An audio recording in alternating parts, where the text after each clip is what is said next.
In the early stages of World War II, the United States Army developed a distinct anti-tank doctrine to counter Germany's blitzkrieg tactics.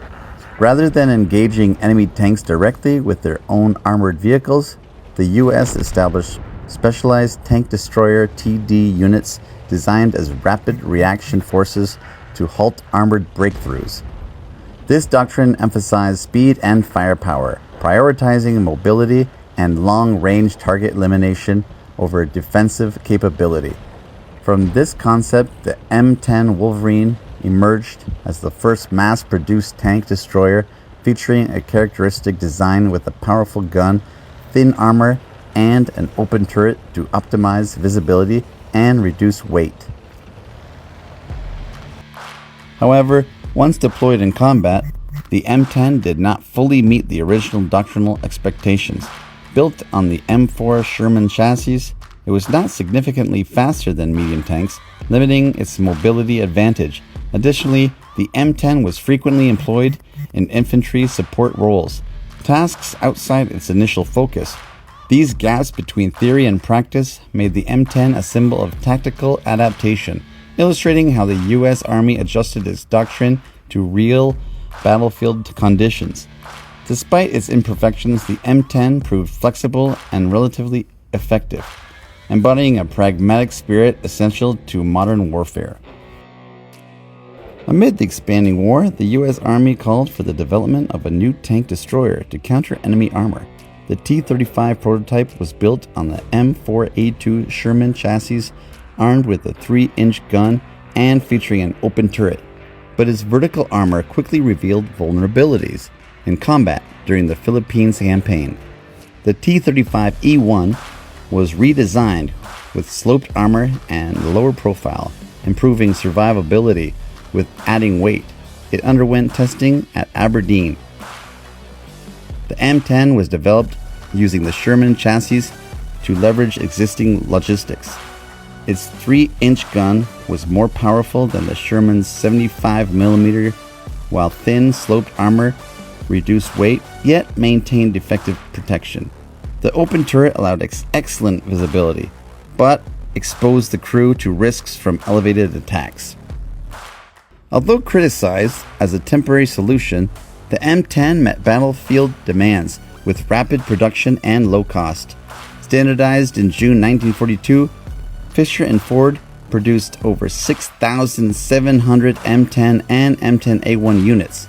Some were later upgraded to the M36 model, featuring heavier firepower. The M10 tank destroyer, officially designated the 3-inch gun motor carriage M10, was one of the United States' primary anti-tank vehicles during World War II. Built on the M4A2 Sherman chassis, it was powered by a dual General Motors 6046 diesel engine, producing 375 horsepower, weighing approximately 29.6 tons. The M10 achieved a power-to-weight ratio of 12.5 horsepower per ton, allowing a top speed of 48 to 51 kilometers per hour on paved roads and an operational range of around 300 to 322 kilometers, an impressive figure for an armored vehicle of its era. The M10 measured roughly 6.83 meters in length, including its gun, 3.05 meters in width, and 2.57 meters in height. The standard crew consisted of 5 members: commander, driver, assistant driver, gunner, and loader. This configuration reflected a design focused on maximizing the main gun's operational efficiency and maintaining a high rate of fire. The M10's main weapon was the M7 76.2mm 3-inch gun, developed from an anti-aircraft cannon and mounted on the M5 gun mount.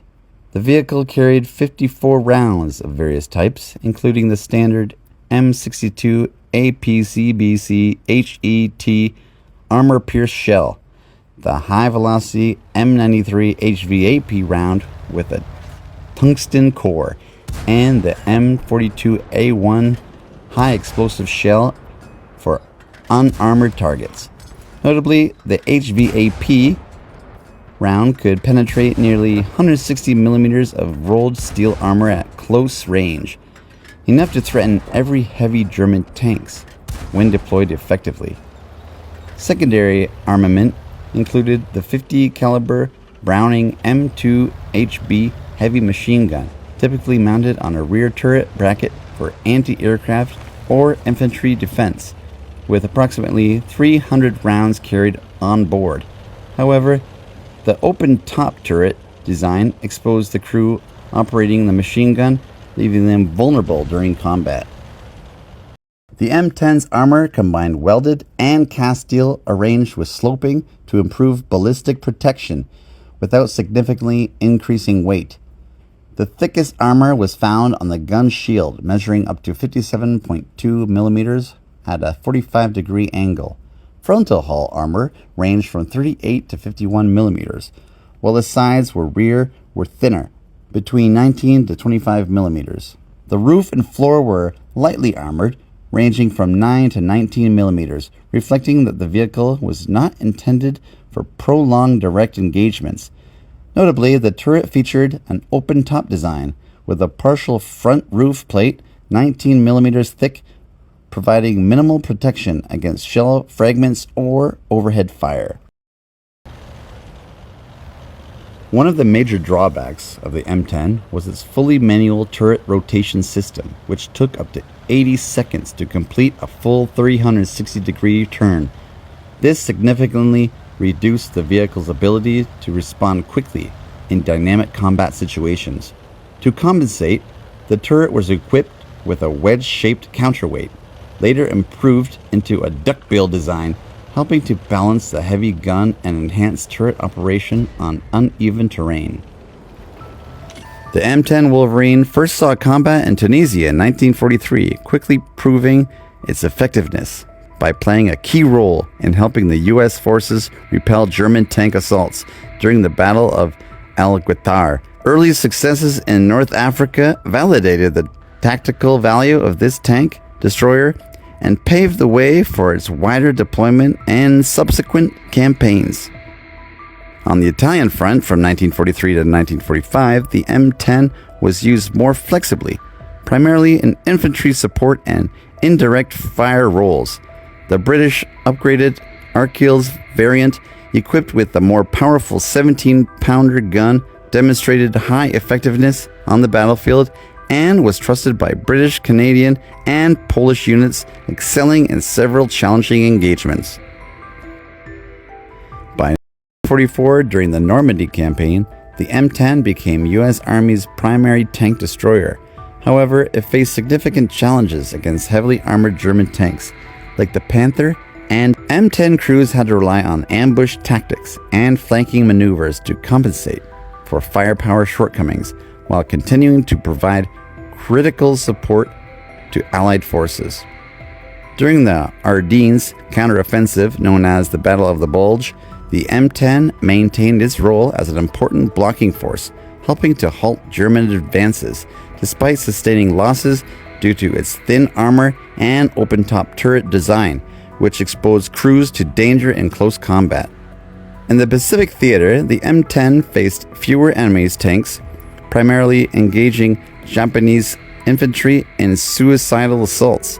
Though lacking the thick armor and heavy guns of other modern armored vehicles, the M10 proved effective thanks to its versatility, cost efficiency, and ability to perform multiple roles beyond tank destruction, contributing to overall strength of Allied armored forces.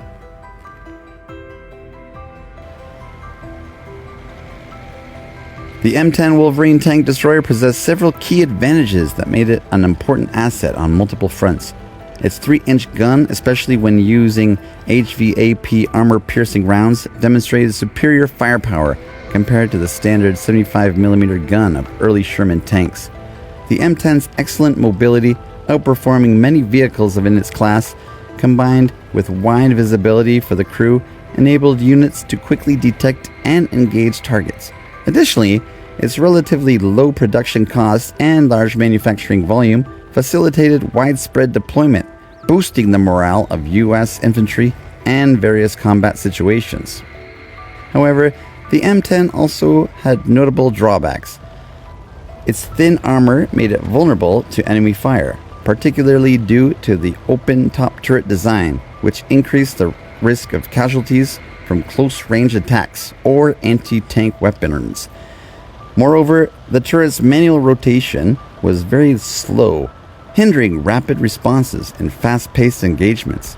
In the later stages of the war, facing heavily armored German tanks like the Panther and Tiger, the 3-inch gun became less effective and struggled to penetrate their thick armor.